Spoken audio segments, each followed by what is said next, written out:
Welcome to the Fantasy Football Clown Show. I'm your host, Ed, along with Brad and Justin. We're excited for the week of Thanksgiving, week 12. And so as we gear up for Turkey Day, and happy Thanksgiving to each of you guys, we're going to review week 11. I think that a lot of the playoff teams are now starting to come into focus. I feel like as I was going through my team, I'll ask you guys as well, but I feel like we're starting to have an idea of who are the good teams with 3 games to go in most of our leagues and which teams aren't going to make the playoffs, especially the ones that we own and where we are. If I could just ask you guys to hit the subscribe button, hit the like button, ask any questions in the comments, that would be awesome. Want to take a look first at the DraftKings Beat the Clown winners. We actually had 2 this week. Our very own Justin beat me with a 103.54, and DGuz 27 beat me with a 95.14 because my score was 90.38. I think that's the lowest Beat the Clown score I put up this year. I think scoring was down, wasn't it? Did you guys think the scoring was down, like fantasy league wise and everywhere? Absolutely. Across the board, every league, it was for me at least.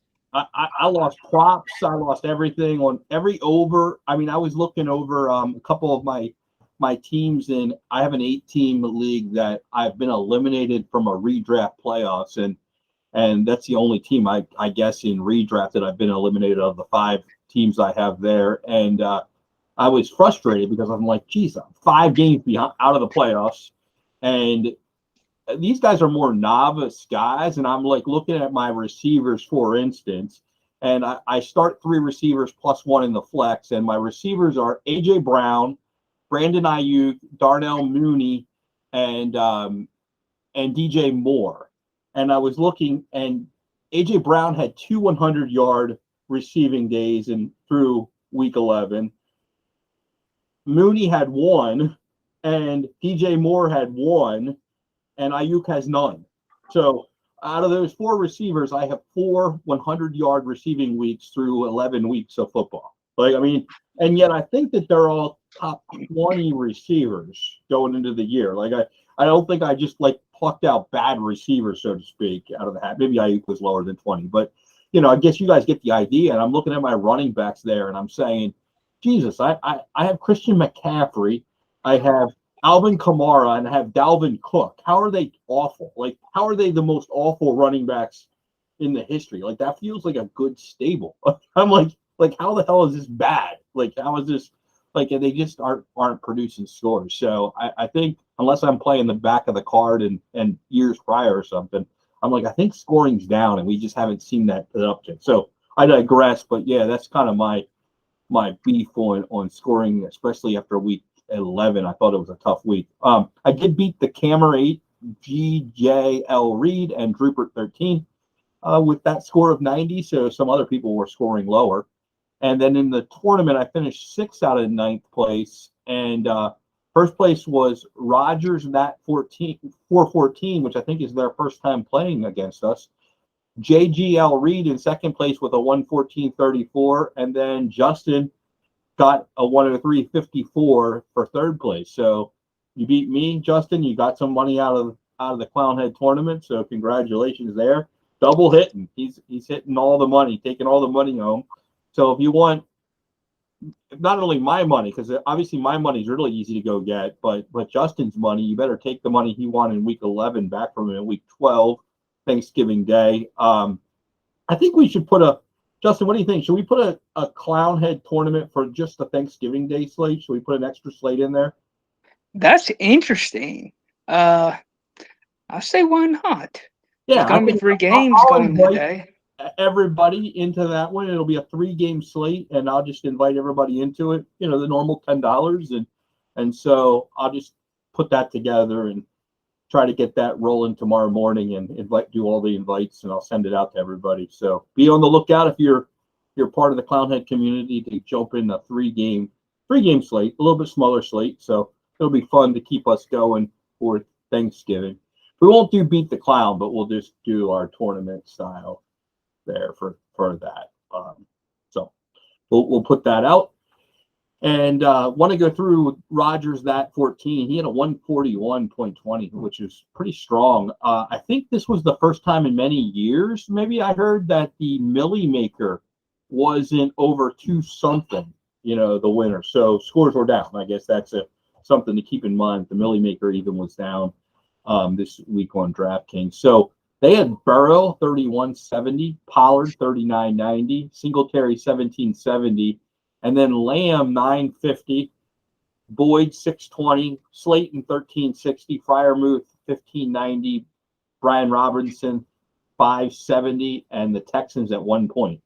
So that's what got to the 141.20. So it looks like you had to have Pollard in the lineup, and Burrow I think was quarterback 3 if I remember right from what I saw. So that kind of helped propel. It looks like Pollard was a taker, for the money. Like you almost had to have Pollard, what looks like to cash out. So that's what I come away thinking from the DraftKings.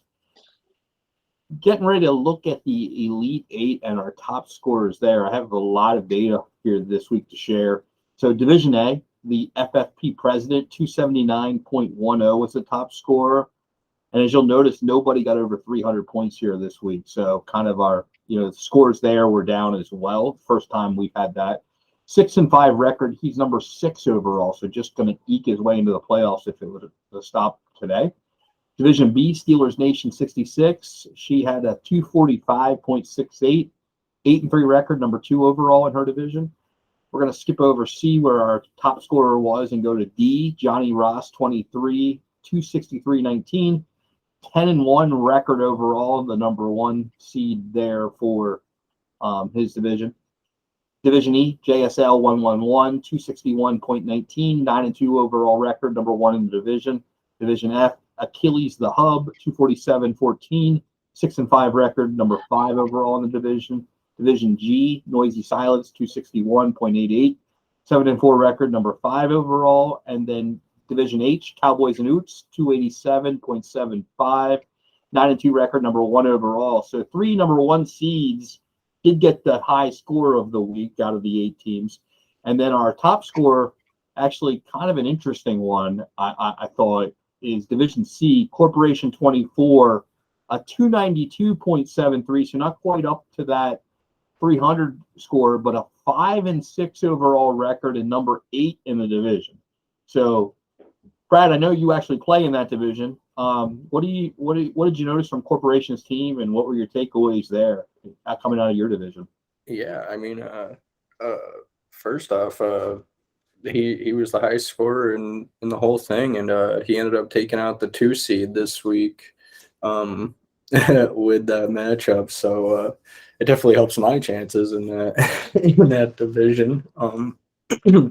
But his players kind of went off this week. He had Herbert and Tannehill, who both had over 30. He had Jacobs and Derrick Henry as his running backs, who both went off this week. Real nice to have guys like that. He had Josh Palmer in his lineup, who went off as well with the Mike Williams injury. So, and then Aaron Jones, Austin Hooper, and Cordell Patterson to fill out his flex spots. So he picked the right guys this week, and he got the job done, I think. Does he have a chance, do you think, to I guess I should look at the playoffs and see, does he have a chance to make it to the big playoffs? No, they don't have him in there, but I guess he can get in the divisional playoffs, because it's like, yeah, I don't know. This coming week he takes on our number 1 seed, so the draft guru. So we'll see if he can keep it up and stay in it. Take some swings. Well, I see that 6-5 is what the 6 and 7 are the 6 and 7 seeds. So he'd be in the 8 spot naturally there. So he's only 1 game out of the playoffs. So he, with 3 to go. So I always feel like when 1 game out, 3 to go, he can sure create some havoc there and get himself into some money. So congratulations, Corporation 24. there. And did you notice, Brad? Does he have any draft capital for next year, or how's the draft capital look for his team? Is he built for the future? I know Tannehill could be at the end of the road. Yeah, he doesn't have a first for next year, but he's got a second, of 2 fourths. He kind of actually went all in for this year, I think. Gotcha. So we'll be interested to see what he does here at the deadline, if he tries to get into some money or if he lets it kind of go away. Looking at Clownheads 1 through 5, Clownheads 1, Jim's Instant Karma, 243.34, a 9-2 record, number 1. He's the number 1 seed currently. Clownheads 2, and Mr. Miyagi, 216, so a pretty low score, 0.36, a 5-6 overall record, the 6th seed, so still making his way into the playoffs, with that 5-6 overall record. Clownheads 3, Seaballs 585, a 251.04. Interestingly enough, a 3-8 record, number 11 overall. We'll skip over Clownheads 4 and go to Clownheads 5, Top Flight Hooker, 253.61, 7-4 record, number 3 overall. And then back to Clownheads 4, where we have our top scorer in the Clownheads series, David R. 1, 284.92, a 6-5 record, and number 5 overall. So it looks like if you're right around the even standpoint, or at 7-7, probably gets you into the playoffs in these leagues and get you a shot at the money. What have you noticed about David R. and in the 5 spot, chance to get to the top spots, or is he just going to be in the playoffs? It looks like he has a shot at 6-5. I'd say, yeah, he's 2 games out from a top 2 spot. Okay. He just definitely got a shot. He had a great week this week. Stafford had a good week for him. Derrick Henry and Pollard. He had the top 2 running backs basically this week. So that's awesome. I think all 3 of us are in Clownheads 4, right? Aren't all 3 of us in that league? Yeah. Yep. And that's a league that you thought you were going to win, Brad? Is that right? Yeah, I'm currently the number 2. Okay, yeah. Yeah. He had Josh Palmer, DeAndre Hopkins, Debo to round out his receivers. He was able to kind of take a bad day from Jefferson. Even he took a 4-point day from Cousins at the quarterback position, but he had guys like Dawson Knox and Kittle who really helped him out at the tight end spot. Patterson helped him out. It looks like he had the right running backs for sure this week and the right receivers. Gotcha. And so you're hoping to come out of there. You're saying you're the number 2 seed, so you must be feeling pretty confident about your prognosis there, right? Yeah, I feel pretty good about that league. Yeah, and coming out. And so in Clownheads 5, I guess I'm proud that I'm the number 1 seed. So feeling like I'm swinging there with my running back stable. I mean, I think I took a robust running back to a whole new level because I have Kenny Walker on the taxi squad, and I can't really activate him because there's no spot. Like I'd have to put like Pierce on the bench, and why use the roster spot until I need to use the roster spot? I'm just gonna keep going. I mean, I got the number 1 spot without. If I get an injury, obviously I'm not gonna lose and leave him down there. But it's kind of like there's so many running backs. I'm kind of feel like I have a lot. But my quarterbacks, kind of interestingly enough, I'm like cobbling together guys, so I have no quarterback. So it's kind of an interesting, dilemma, which is different for me because I usually have quarterbacks coming out my ears. And a league that I'm in with Justin, I guess we're not all 3 in it, is the Rat Pack Invitational Redraft. And Justin, you're a top 2 seed there, right? I think you're a. Yes, I'm the number 2 seed right now as we speak. I'm catching you off guard there a little bit, but what do you think about your prognosis there to win that thing? I hope you at least can bang I really like it. I'm consistently scoring 140 to 190 a week. Consistently top 3 scorer. About to get players back off a bye week and hopefully get Juju back this week, and gonna have a killer lineup this week. I'm checked the score over 200, which I hope it'll surpass that this week. So I'm hopeful. I think they want to knock me out of the playoffs, and they're sure talking like that on the board, and I think they may.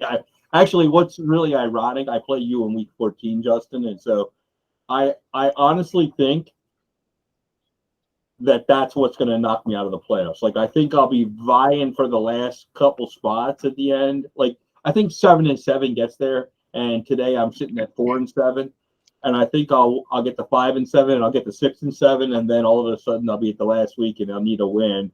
And I run into you, and I looked, and I have like bye week craziness that week. I have all those week 14 buys.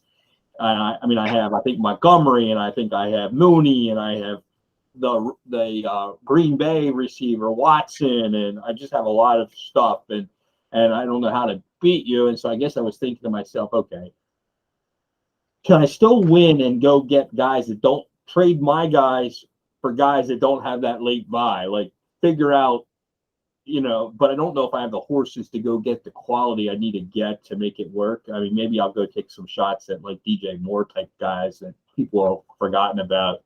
See if I can pen off a Mooney for a DJ Moore type just to get myself into something. But I'm going to try to come after you there because I know that you may stand in my way, but I have to be kind of careful because I this next week I really want to beat him. If I don't win the league, at least I want to be able to beat the guy I face this week and at least get that one done. So I'm playing up for that. And kind of funny how these leagues take shape where, the guys that really give you a hard time, you go, I'm going to at least beat you. I'm not going to lose to you. And I think I'm third in points in that league.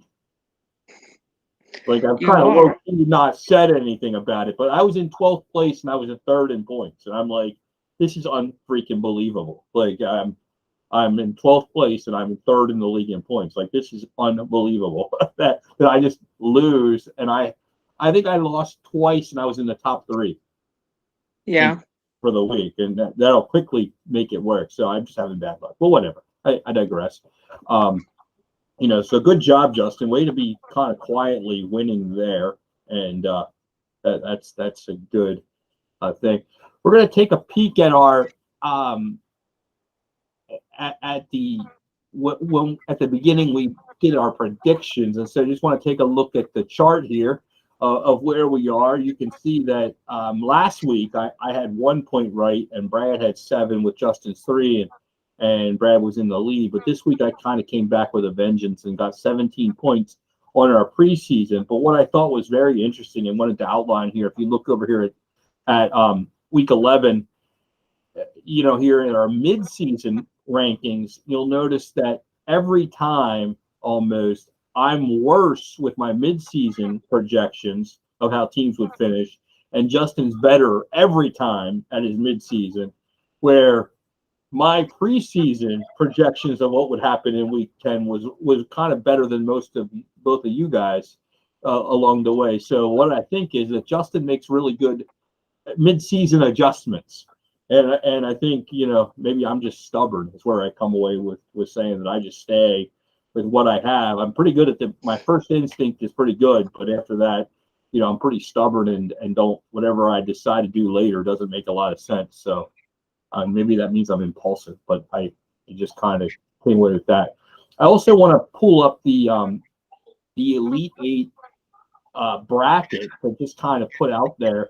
If the season were to end after week 11, this is what it would look like, and kind of some of the seedings. We'd have the 1 versus 16 with Johnny Ross versus Barry, the 2 versus 15 Turkleton versus Steelers Nation, Cowboys Utes against Shippa, JSL 111 against Oogie Boogie, the Draft Guru against Extreme Confidence, and then we had the 7-10 matchup. So the 10 moved down to 11, and we have the 6 versus 10 MFL Legend against the Wolfpack, and then we had P-Jags versus Astrodogs, so that the Division A 7-10 wouldn't be together. So we had to move that down a spot, and then we have Railston against Miller time as well. So in week 15, we'll never pit the same division against each other because they conceivably already at least played once, maybe played twice, and so have them play a third time. We didn't want to do that. But once we get to week 16, then we don't look at divisions anymore as a tiebreaker. We don't move anything around. So just to bring that clarification. On the worksheet, and I'll post this in the chats so that everybody can see it, you can kind of see the teams that are in the mix. And want to just kind of give a shout out to Brad. I see, Brad, you're at 7-4 here in Division C, and the top two seeds 9-2 and 8-3, so just one game behind. There, and there isn't. The camera is also 8-3. So, Brad, do you think that you'll be able to get into the top two and represent the three of us? I'm gonna try. I mean, I'm rocking with guys like Michael Bandy as my wide receiver too. So we'll see. Are you able to trade and make anything happen, or isn't there anything there to be had? We can see. There's still a little bit of time here. So yeah, a little bit of time before the deadline, and I don't know what the targets are, but I feel like, I guess Slayton's probably gone, and people are probably on to Slayton. But I wouldn't be surprised if you can get some skin in the game out of one of those Detroit guys that nobody's thinking about. I mean, last week I was able to pick up guys like Justin Watson and Richie James, who kind of did the trick for me. So no, I think those kind of guys will be, and maybe the New Orleans guys. Like there's some quiet guys there that you'll be able to. The Commanders guys, like there's some guys that you can kind of get that nobody's thinking about that you might be able to. Seattle Seahawks have a guy, and Tutu Atwell. Like right, if there's backup quarterbacks, and we're going to touch on the backup quarterbacks. Whenever you see these backup quarterbacks, remember they tend to. That's the guy. He's probably available in most leagues. Braxton Berrios. If there's anybody besides Zach Wilson plays this week. Braxton Berrios works with that second team all the time, and he's like a baller.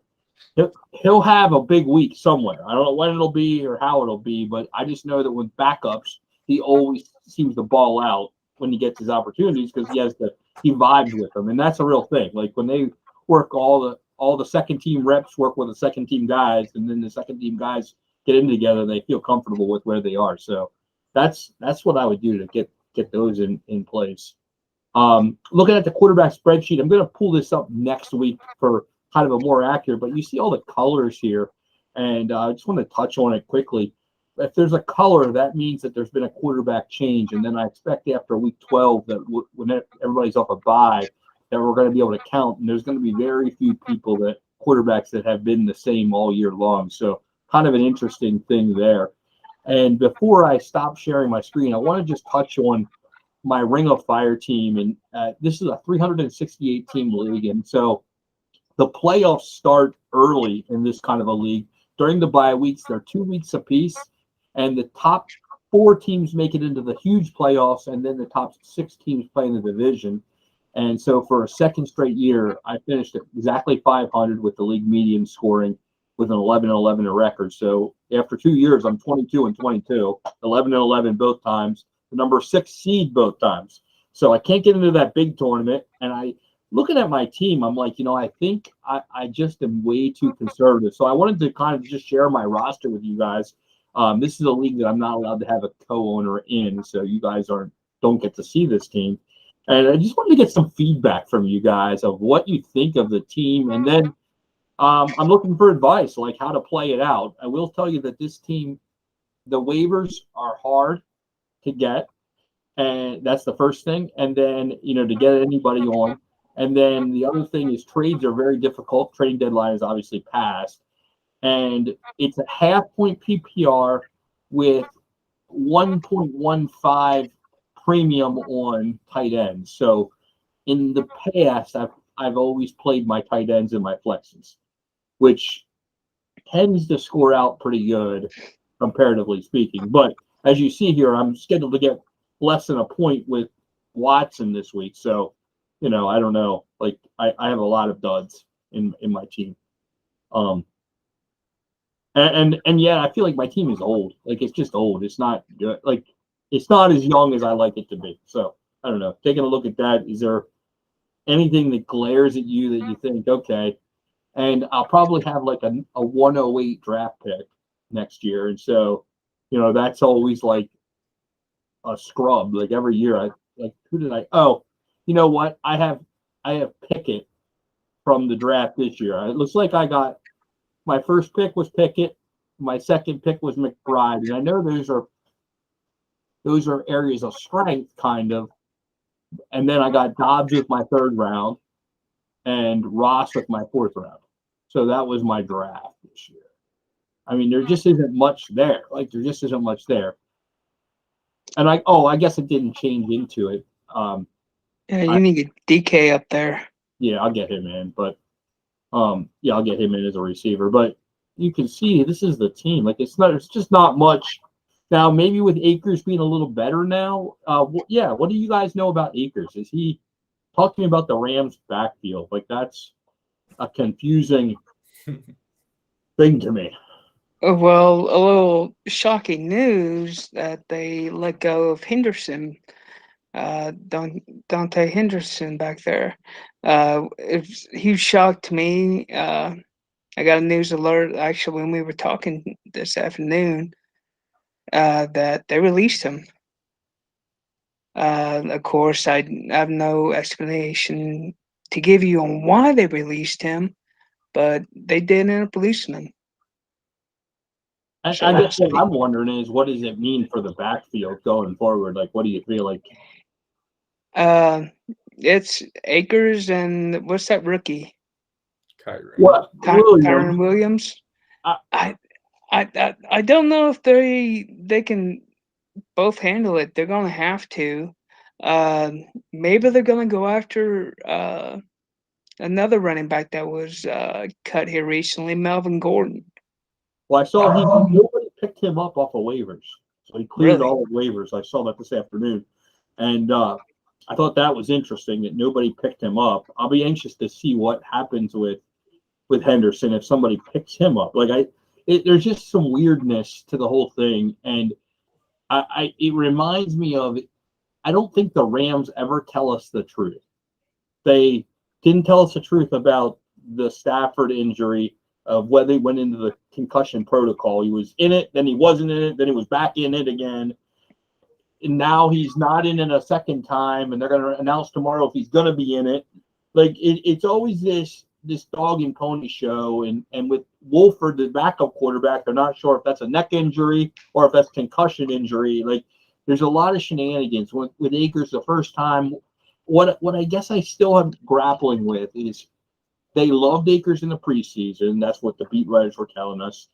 Then they hated Akers. They wanted to trade him and get rid of him in the worst way. Now they mediocre liked him, and now they must like him enough again to get rid of Henderson, and yet we still haven't really seen any evidence of any of that on the field. Like none of that. I always say that teams can lie to us by their words, but their roster moves don't lie.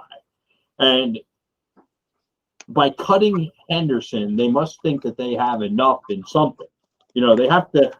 NFL teams don't just do things sporadically, and then world champions definitely don't do things sporadically, and they're world champions. Like there's just an oddity there that I haven't figured out. I guess is what I'm kind of quizzing you guys on, if what you would know, or what you're hearing around, because it just feels like there's more to the story than we know. Like it doesn't feel like we have a very clear picture of it to me.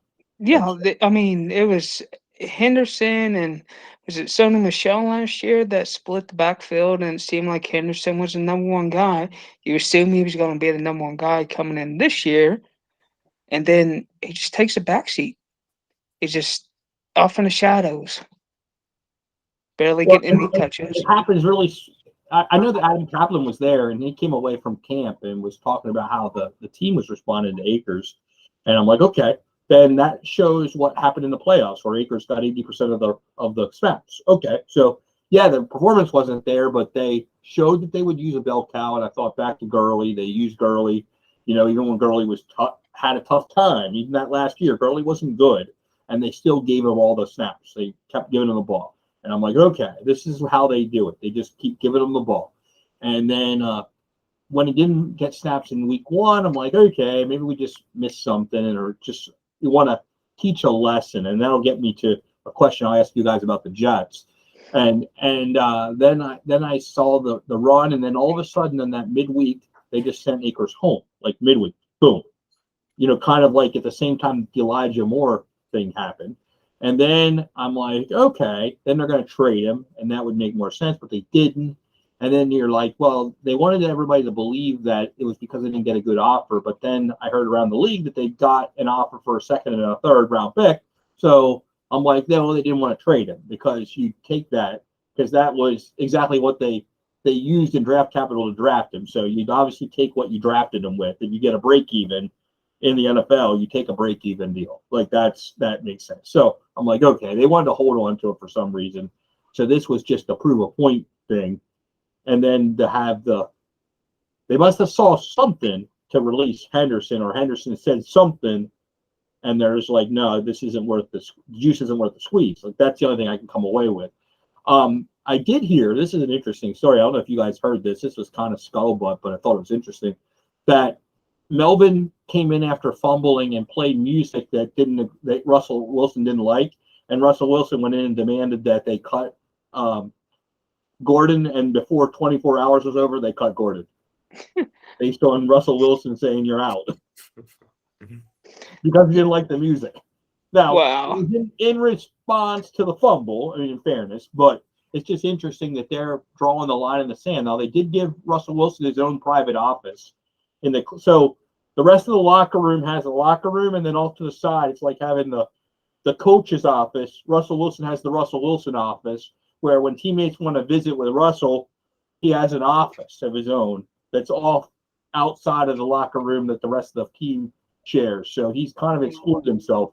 And so when they went over across the seas, he was doing this whole getting filmed on. He was just doing 12 hours of like planks and shenanigans on the plane, showing how he was working and how everybody else was like sleeping because because that's what you do when you fly across the ocean in the middle of the night. And here he is doing planks and trying to show rehabilitation measures, because remember, he was kind of injured, so he was doing all his training things throughout the night on the plane ride. And so there's a very big divide in the locker room there in Denver. So they're not.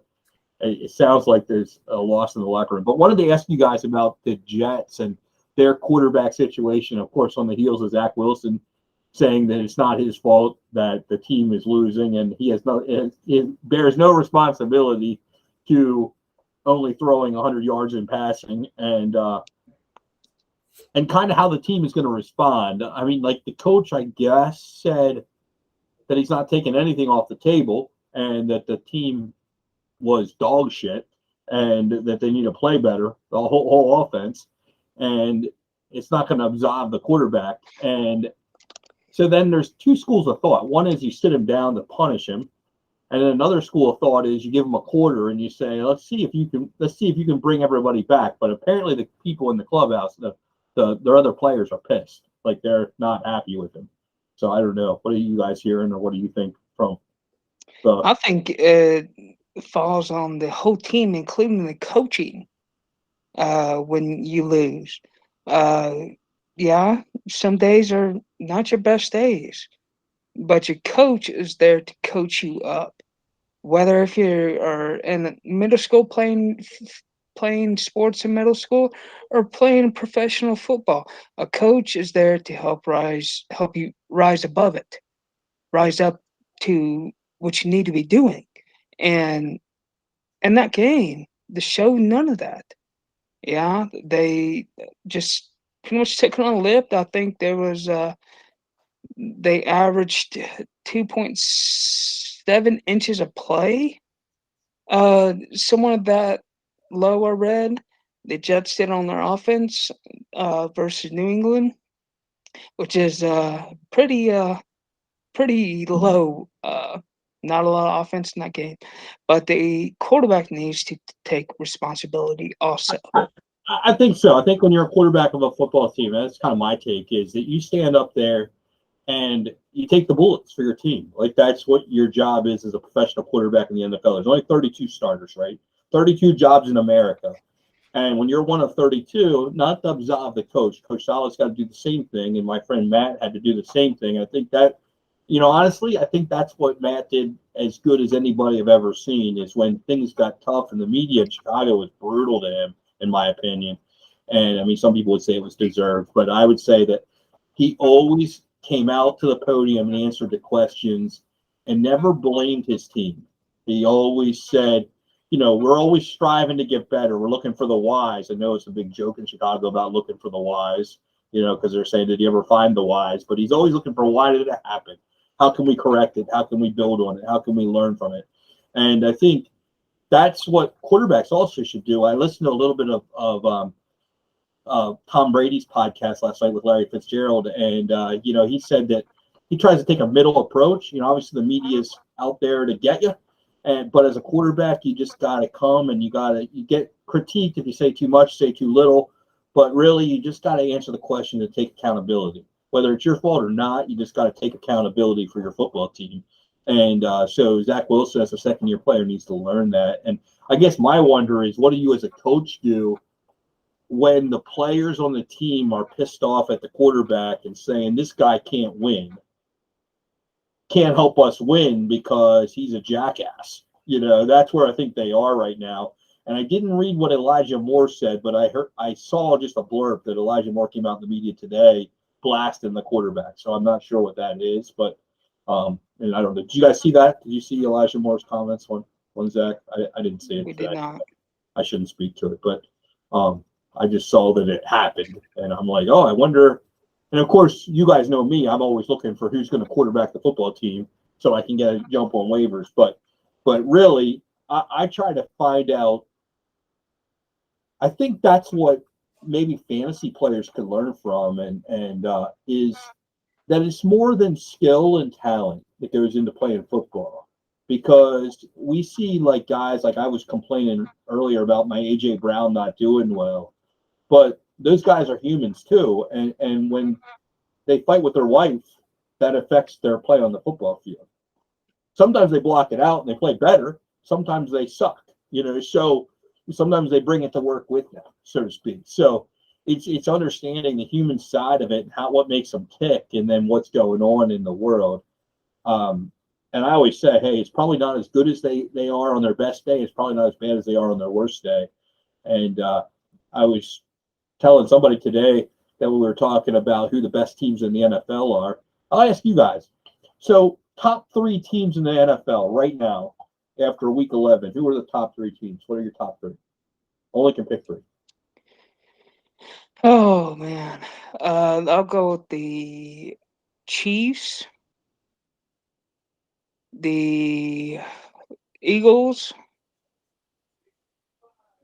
and even though I do not like them, I passion hate them so much, Dallas Cowboys. Okay. What about you, Brad? Top 3 teams. I'm gonna stick with 2 of his teams, with the Chiefs and Eagles, and I'm gonna bring in the Bills as the third. So I'm gonna go a little bit off script a little bit. I'm gonna go Chiefs and Bills, and I'm gonna go San Francisco 49ers as the other one. I think their defense is coming on. I think I think that there's so many skills, so many things, and so and kind of interesting. None of us mentioned a team that I expect may get the first round bye in the NFC, and that's the Vikings, right? And I think the reason that we don't mention the Vikings, besides the fact that I have a Super Bowl bet on them, but no, and I like them a lot, but I think the reason we don't mention the Vikings is they just got ass kicked. Mm-hmm. Like, so we kind of have them outside of our peripheral. And I bring that up to say, I was thinking about when I heard like the experts tell me today, Jim Miller, he's a former quarterback in the NFL, and Pat Kerwin's a former front office guy in the NFL. So those guys are tuned in, and they were talking about the Vikings, and I'm like, you know what? The Vikings are tied for the best record in the NFC, and they probably have the easiest division of the NFC. So the chance of them winning out is high compared to like the Eagles slipping up one more time against the NFC East. I could see that happening. Like there's too many tough games where I think the Vikings lose to the. I think they have to play the Bears twice or something. You know, like they're probably the Justin Fields less Bears probably don't scare too many people. You know, like that doesn't scare much. So I think it's a pretty good chance that they do well. So I guess I'm like, geez, if the road to the Super Bowl goes through Minnesota, that might be pretty tough. Like Dalvin Cook and Justin Jefferson and Adam Thielen and Hawkinson with some scheming and some defense might be good. Like, and we didn't mention them. So I agree with you about Justin. I hate the Cowboys, so that's why I stay away from them. I'm hoping that they bring in Odell Beckham because I think that'll be like a chemistry killer, and I think that'll be the end of the road for them. I really do. I think that as a chemistry killer, I think number 85, Noah Brown, is that Noah Brown, 85? Like he's as good as what they could get out of Odell Beckham because he just quietly is a baller. Like he's just a baller. Yeah. And you know, you start putting those guys on the bench and in favor of like these superstars that got to get the ball. You already got Lamb that's got to get the ball. You already have Zeke and Pollard that got to get the ball. But you have, tight end that's got to get the ball, Schultz. And so at some point, I don't think Mike McCarthy's as good as Kyle Shanahan at getting everybody the ball. And that's why. So I do think the 49ers have a lot of toys, don't they? Oh, yeah. The 49ers have a lot of toys. Like, I don't know how you defend those packages. Like, I don't know how you defend those packages. Oh, yeah. They just watching them Monday, they just marched up and down the field. And I mean, who's the best defense in the league? Dallas? Or is there somebody better? Buffalo, right? Buffalo? Okay. Well, Buffalo's been torched. Yeah. Also, I mean, they've given up a lot of points. They're injured. Well, I think they're hurt. Are they hurt in the secondary? Buffalo? Very much so, yes. Yeah. I mean, even when they're good though, like, are you gonna let Ayuk 101, Debo 101? You're gonna double cover Kittle in the middle. You're gonna play two deep safeties. You're gonna let McCaffrey have free reign and let him run. Let Elijah Mitchell run. Are you gonna let Mitchell? They haven't even shown the Mitchell and McCaffrey in the game at the same time look yet. Like, think about you put McCaffrey out in the slot and you put Mitchell in the backfield. You bring McCaffrey in motion and you put them on either side of you and run the Delaware wing T with those two guys. Like you can all of a sudden do some crazy shenanigans with even that. Then the Wildcat with Debo in the middle of those two. Yeah, that's what they were doing this last week. They let Debo run a 40-yarder to the house, and like they're just. That wasn't even with all the personnel in yet. Like they still have personnel out, and they didn't even bring Juwan Jennings into the mix in their scheme yet. Like I feel like there's just so much more that they can bring in as the season develops. Like they still have more shenanigans, which is pure for the name, that they can just create yet. And I was learning today about what makes Andy Reid so good. I was listening to a former Hall of Fame coach talk about what makes Andy Reid so good. And they're like, he always has plays that are trend setting. And if you ever watch Andy Reid's plays, they're always, you sit on the edge of your seat, like what's going to happen next on this offensive series. Like it's never boring. It's never hand off, run straight ahead. Like there's no Andy Reid offense that's just like, we know first down, just hand the ball, let them run straight ahead into a pile. Like there's none of them. There's zero of those plays in Andy Reid's playbook. It's always like many facets of motion and moving around and juggling and he was like, the shuttle pass was Andy Reid developed in Philadelphia. Like, so even look back at his Philadelphia days, he has big offensive linemen and these little athlete guys that he just uses like as little joysticks. And he just moves around the field and just everywhere. And I thought a lot about that. I'm like, you know what? That's what made Tyreek Hill so good. He was a little joystick, and they just shifted him around. And what makes Kelsey so good? He's just big dude, and they just move big dude around and let big dude do everything. That's why they went out and got Tony too, I think. Yeah, he's a little joystick dude again. Yeah. Like they're just gonna move him around, and then they've got Sky Moore, big dude. Like it's always they fit these molds, and they just have little dude, big dude, and they just they beat the matches and they just move them around and do crazy stuff with them and they do motions and stuff. So anyway, I digress, but that's really what I guess I'm learning about the offense. It's so much more, and that's why those now for fantasy players, how do you know what part of those offenses? Because I feel like you always pick the wrong ones. So as I say in the preseason every time, pick the cheapest one. That way, if you guess wrong, it doesn't cost you much. So last year, before the draft, I took lots of Deebo Samuel because he was way cheaper than Brandon Ayuk. This year, I took lots and lots of Brandon Ayuk because he was way cheaper than Deebo Samuel. Right? And the other thing that we'll say is that this year, for the fourth straight year, there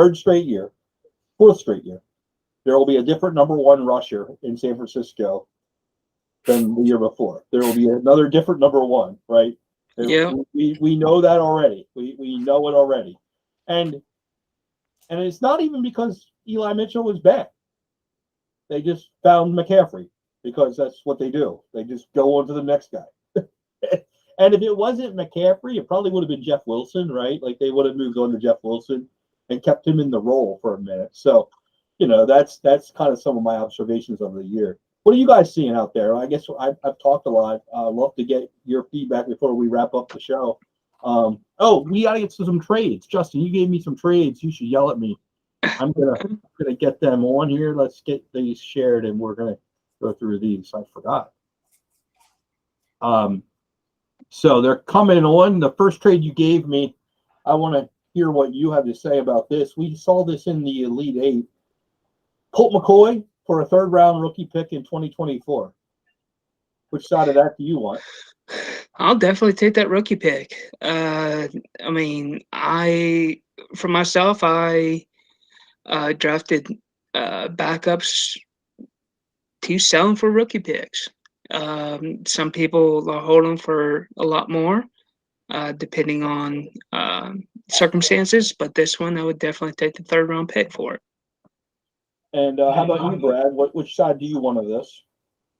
Yeah, I'll take the third-round pick. Anytime you can trade an old backup for anything, even if it's for a 1-game start, 2-game start, I think it's worthwhile. So you guys might be fine because you buy this for free on the waiver wire. So let's call it what it is. Mm-hmm. I use these as roster builders. I wanted to pull up in this league what the third-round rookie picks are like, and I'm going to list them off. And so there's some decent players, but then there's some bad players. So we got Zamir White, Romeo Doubs, Alec Pierce, Daniel Bellinger, Greg Dulcich, Hassan Haskins, Jelani Woods, Keandre Ingram, Jake Ferguson, Tyron Davis-Price, Kate Ottman, and Pierre Strong. So half of them are pretty good, and half of them are not. I don't know. Would you trade? Is there any that you would say, if I gave you any of those players, that you would say, yep, I'll take that for McCoy straight up? Or is there any that you'd say, I don't want Pierre Strong for Colt McCoy? Or, I don't know. Is there any of those players that you'd say, geez, I don't want any of that? I think all of those players have a better chance to be a starter than Colt McCoy at every week level. So now, but keep in mind, we gave JSL a win this week and points this week and tiebreaker against us points and a win against whoever's opponent is. So do we want him to win more than the opponent? So a lot more to go in there than just, hey, let me get Pierre Strong, who is also a dud. For the, if you're rebuilding, Colt McCoy doesn't do anything for you. So if you get anything for him, well, I guess what I always say is that you look, it may not be anything. It's what does it do to the other team and where does it push that pick, and is that pick going to be the end of the round, the beginning of the round, based on the trade? So some of that I think is important as we trade to look at that. Now I'm not saying it's a good trade or bad trade. I like to personally get more than that, and I hold out for more. But that doesn't mean that that's right. And I would, if you would offer me Dobbs for Colt McCoy, I'd accept one pretty freaking quick. Alec Pierce, quick. Greg Dulcich, quick.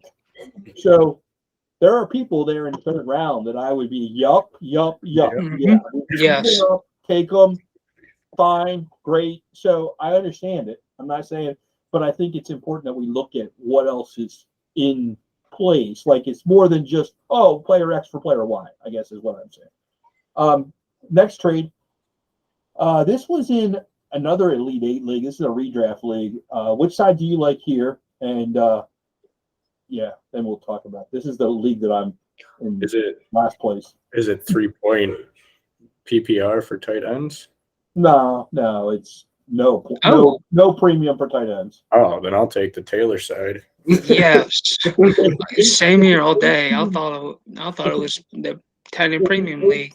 It's an 8-team league though, so Anderson is important because besides Kelsey, he's so much better than everything else that you could throw out there. So 6 people lose every week to those. Yeah, but you can stream Taysom Hill for the same points in a given week, so that doesn't matter to me. Well, and I in that league that I'm losing in have Hawkinson and I had Pitts, and I would flex one, start one, and then Pitts was sucked, so I didn't even play him for a while. You know what I mean? Like, so I felt like I had 2 of those, so that gives you an idea. Yeah. And now Dan has Taylor, Eckler, and Barkley as his 3 running backs that he starts every week. So as you can see, now he's solid, and he's the 4th place team, so he's the worst team that's going to make the playoffs currently. So it was a good trade for him. I also would take the Taylor side pretty quickly. There. This is in the Elite Eight dynasty. Which side of this do you want? Ooh, there's let's see, total 4 first-round picks. Three. Well, Pickens, I'm considering him a first-round pick, and then Daniel Bellinger, which he got him 3rd or 4th round. Bellinger for Monroe, I think that's pretty fair, straight up, especially when Bellinger comes back after his face fracture.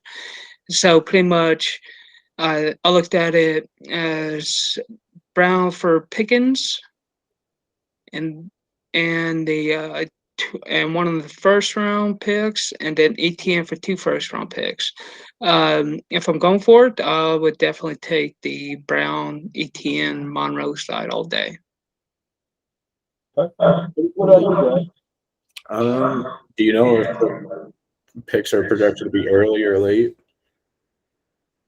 I don't know. And so at this point, you might be able to know about the 23s, but the 24s are just tough to know. Just knowing that do we talk about Fantasy Freak ever? Does he ever win? I forget. But, I was looking to see where Bellinger went, just for kicks and giggles. So Bellinger went 312 in that league, and Pickens went 111 in the draft. To give you an idea of what the standings are now, so we can see what those are.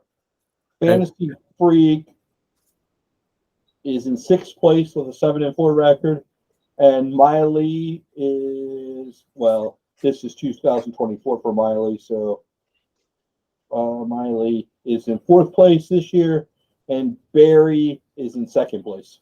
So they're going to all be late picks. They're all playoff teams right now. So, I think I would take the package side, honestly. The picks, me too. I think Bellinger is the deciding factor here. Honestly, I think he's a lot better than people think. Especially a guy they want to build the offense around, and so far they like to throw to the tight end. This new coaching staff. I was asking, and this will be my last question for you guys, because I just was talking to another person today, and they were picking my brain, and so I wonder, after we've watched 11 weeks of football, right, the rookie wide receivers of this year, after next year's season's complete, so after their 2nd full year, which wide receiver is the best of the rookies that we're currently watching?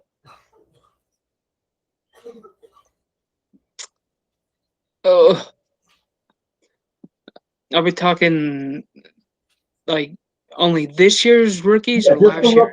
Just the rookies this year. This year's rookies, but let's give them 2 full years to play football. And at the end of the second year, I mean, they might not all make it 2 years because they get hurt or whatever. But Yeah. next year, at the end of next year, which one will we say is the same as what we think of Justin Jefferson as the best receiver out of the 2020 class? Like, we came away saying it's not Jerry Jeudy, it's not CD Lamb, it's Justin Jefferson. Like, we all would agree with that. Like, Okay, so I would have to put Pickens and Chris Olave. Olave. Okay. What do you think? Olave. Probably just based on usage, Olave. Okay. I don't think his usage goes down.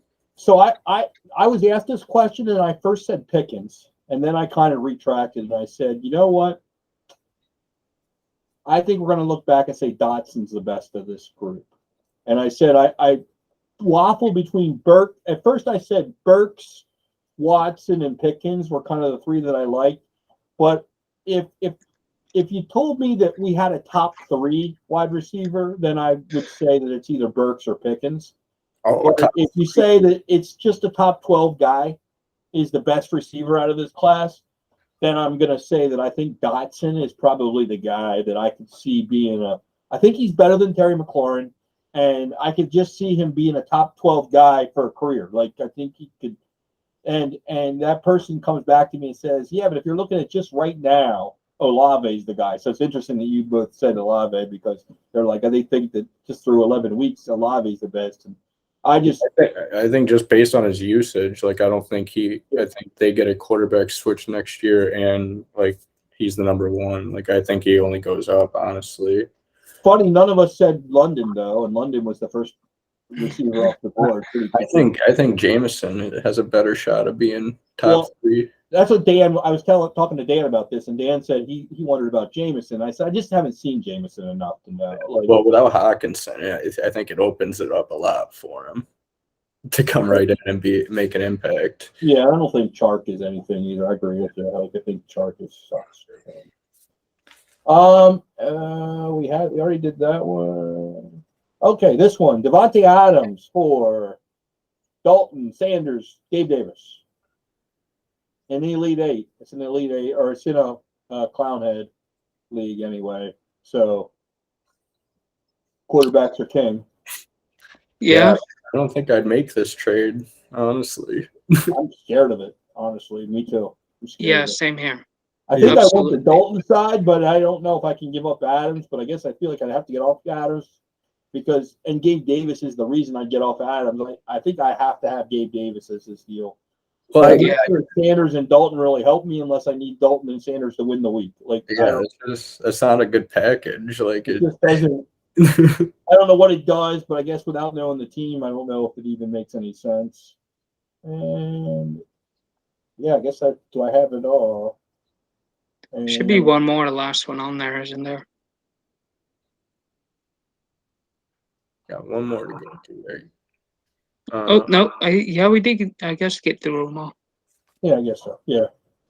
So that is another. Does anybody have any parting shots before Thanksgiving? I guess then we're gonna when we come back next week, we're only going to be 2 weeks away from the playoffs. Geez. And yeah, I'll have been through one of my first 2 weeks of 2-week playoffs in that other. I'll give you guys an update of where I stand. Do you guys have any playoffs starting this week in week 12? No. Yeah. So it's a challenge for sure. Looking at the bye weeks and how you're going to navigate that. This week isn't bad, but next week is interesting for sure. Yeah, it's tough. But any parting words before we go? And next week we'll jump into quarterbacks and all the changes at quarterbacks. I think we'll have 4 different ones this week. I just want to tell everyone happy Thanksgiving and enjoy your family. Never know what the next day brings. And I agree. happy Thanksgiving to everybody, and we'll see you on the other side of the holiday. Enjoy the turkey, enjoy the football. I think football on Thanksgiving is kind of synonymous, so enjoy that. Remember the Clownheads tournament. We'll get that information out, and until next time, that's Justin and Brad. I'm Ed. We'll see you next time.